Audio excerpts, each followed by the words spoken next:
It is Super Nanny Saturday, and today you guys are choosing which family we will watch together. Janet Moreno and One Sweet Angel 101 gave some requests, so let's give the wheel a spin.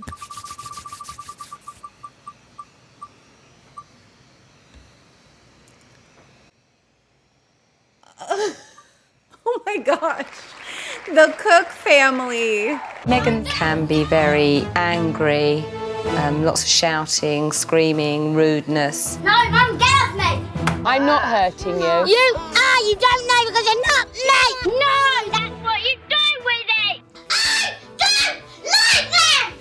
I feel like we've seen this somewhere before, guys. I want tomorrow. I want to wear 'em like braids in my hair, and I don't want to share 'em.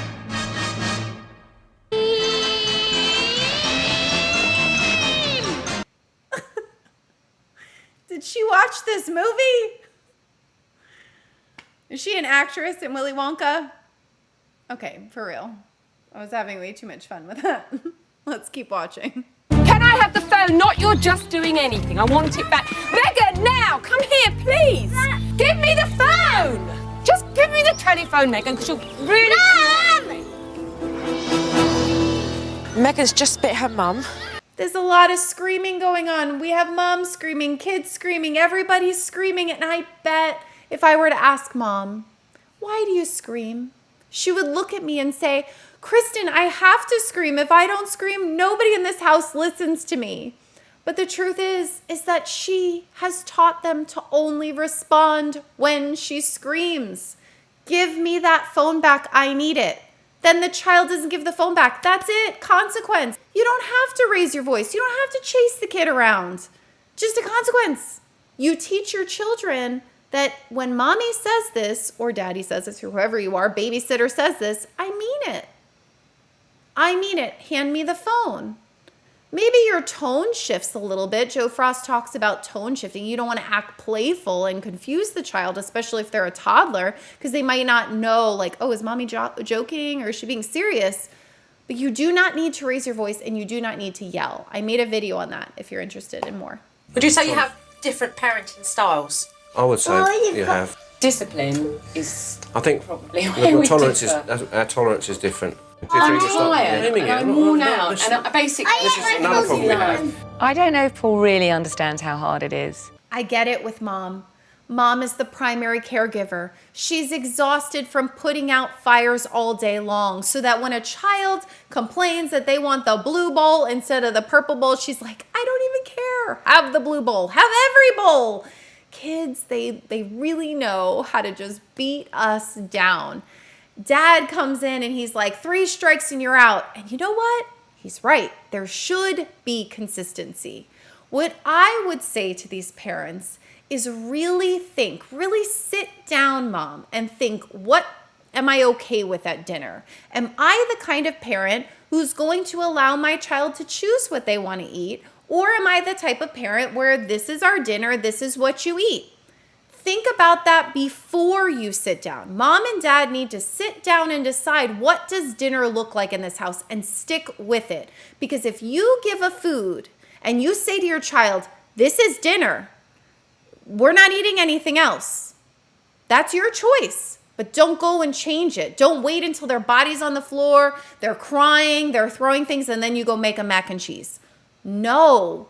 Either give the option from the beginning or don't give the option at all. That's why I don't mind when my kids are with their grandparents, because their grandparents, they spoil them. And you know what? They're not spoiling them in the way of, oh, you whine and I give you this. They just get whatever they want from the beginning. You know, my son will say to my mom, come play dinosaurs with me. Okay. Come play Play-Doh with me. Okay. Come outside. Okay. Okay. Okay. That's fine. To me, that is a good spoiling. The bad spoiling is, no, we're not going to play with the Play-Doh right now. Okay, we'll play with the Play-Doh. No. Oh, damn, it's going really well, Goons. Well, like Snotty got ruined once and get ruined again! How many children are there in it? Meghann, bed now, because you just spoiled it. I haven't, it's my My sharks don't like it. Meghann, Oh, Meghann, will you listen to me? Meghann, Mum, shut up! please don't talk to me. You tell me not to shut. Don't, You Meghann, shut. I've told If I were in this situation, what I would have done is try to lower the stimulation level. If you ever see your children starting to escalate, what you want to do is take the stimulation down. So in this specific situation, I would have said, hey, Dad, I forget what the other two little girls' names are. Take them, Meghann, I have something to go check out in the kitchen. Come here. Even though there's probably nothing to check out in the kitchen. You're just doing this to try and get away from the stimulation, right? If there's a TV on, turn it off. If there's music, turn it off. Use a lower voice. And then is when you're just going to empathetically listen. While the child's talking, you go, oh, you wanted the play to go like this, and you were upset that your sister did this. Oh, yeah. Let her talk a little bit and then say, okay, so you want your sister to do this. How could we do that? And then make like a little plan together if you can, or even provide the option of, it seems like this is really frustrating and I don't want it to get to a point where anyone gets hurt or they're screaming at each other. How does your body feel right now? Do you think you can go inside and continue with this play?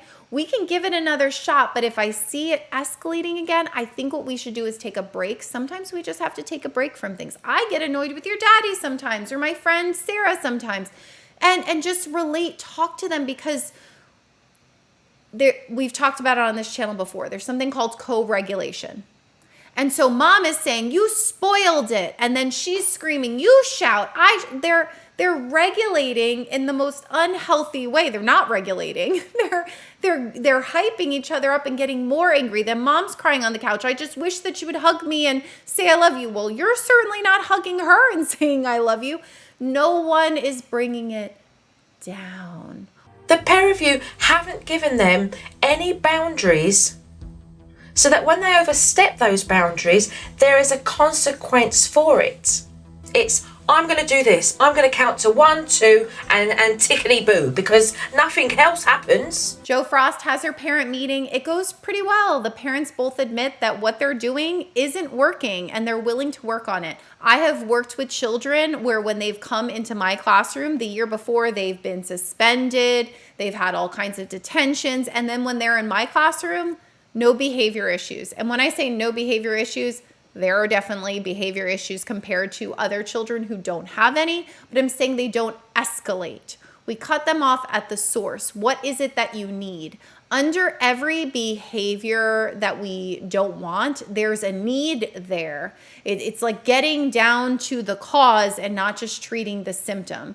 The child has a desire. What does the child need right now? How can I teach them to fulfill that need in a way that works for our family? Now, this chart is Princess's Castles, and I've got these. It's sissy stuff. That means it's baby. She wasn't having none of it. Right. Ah, the infamous castle. I do remember this. So Jo Frost comes up with this reward system, super cute. It's got a castle, little roads, they're little princess heads, and as they do the positive behaviors, they get to the castle, and then they get a reward. What is the goal of a reward chart? An increase in positive behaviors. So keep that in mind, because when Jo Frost shows that poster board, I'm sure that Maddie's face was not excited. I doubt that she jumped up from the couch, went straight to the kitchen and was like, that's sissy stuff. So what I would have said to Jo Frost in that moment is like, where's your with itness? You popped up that chart and then you saw her face change. Pivot, change, adjust what your plan is. Feel it out, because then what I would have done is I would have been like, Maddie doesn't see that I saw her, but I definitely saw her not be down with this. So I'm going to make this chart only for the little girls, and I'm going to have Maddie come up and demonstrate and be my helper. Older children, they don't want to be treated like little kids. And you might not know at that moment what you want to institute for Maddie, because you're like, all right, well, crap, I can't do this castle thing with Maddie because she doesn't like that and I don't quite know what I'm doing yet. So just say to Maddie, we're going to explain yours later, but can you help me with your sisters? And then just pivot, just adjust. This happens all of the time in the classroom. It happens all of the time when I'm with my own children, where you have this plan, you think it's going to go some way, and then it goes completely in the opposite direction. So adjust to the needs of your children and try to catch it before it escalates. Because once Maddie is calling it sissy time and she's making a big deal about it, it's too late. At that point, you have to do the consequences, because again, it's like what we talked about earlier. You don't wait until they whine. Try to catch it before. That's why they call it with itness, because it's in the moment. I need it because I don't sell. Meghann, no. No. She doesn't know. Then she can sit in the reflection room and think about that next time. Okay? It's all right. It's okay. This is angry. This is Meghann angry. Look. Angry. Look. This is Meghann angry. But she needs to know boundaries. She was very aggressive towards Joe. I didn't expect that. Ooh, the patience of a saint, Jo Frost. She just modeled exactly what we're all supposed to do. Because most of us in this situation, when a child starts scratching us, biting, spitting, throwing things, knocking chairs over, we would then come in and start engaging. Stick with the plan. And if you stick with the plan, eventually those behaviors will taper off on their own. They're only doing those behaviors because they're trying to get a reaction out of you. I want an apology. All right. I'll be a little bit louder, please. Didn't quite catch it. I'm going a bit deaf. Come on. Again, I want an apology. If you don't give me one, you're going to have to stay in. See, I said it. Come here, do you mean it? I suddenly felt in control, which was an amazing place to be. We just watched both parents complete the reflection room, and notice how both parents instituted a little bit of playful parenting during the apology. We don't want our children to feel like it's a punishment, like I'm going to humiliate you. It's more of, this is just a consequence. It wasn't kind what you did, and this is the consequence, and then we move on. We don't have to feel bad about who we are. We need to use it as a learning experience. So by lightening it up a little bit with a little joke, oh, I can't hear you, I'm deaf, or, she picked her up and she hugged her. It's like, okay, you faced your consequence. You went to jail. You don't need to be tortured for the rest of your life, right? We serve our consequence, we move on. It's not about punishment. It's about consequences. So I introduced the special thought box. And I've come up with an idea that I think will help Mummy and Daddy understand and listen to you, and also it will help you to be able to say what's on your mind and how you're feeling. What this will do is build up Denise's confidence with Meghann so that she can enjoy spending time with her. Yes, Jo Frost institutes a positive now to go alongside the consequences. She institutes something called the thought box. She gives the steps on that. Check the full episode if you're interested in that. But it's where Maddie can write down her thoughts so she could share them with her mom. And then she also does a special activity, just her and mom. We have to balance out the positive and negative so that our child or children don't always feel like everything's a problem, because then it's like, I'm the problem child. Everything always goes wrong, so why do I even try? I'm so happy that they've actually worked together.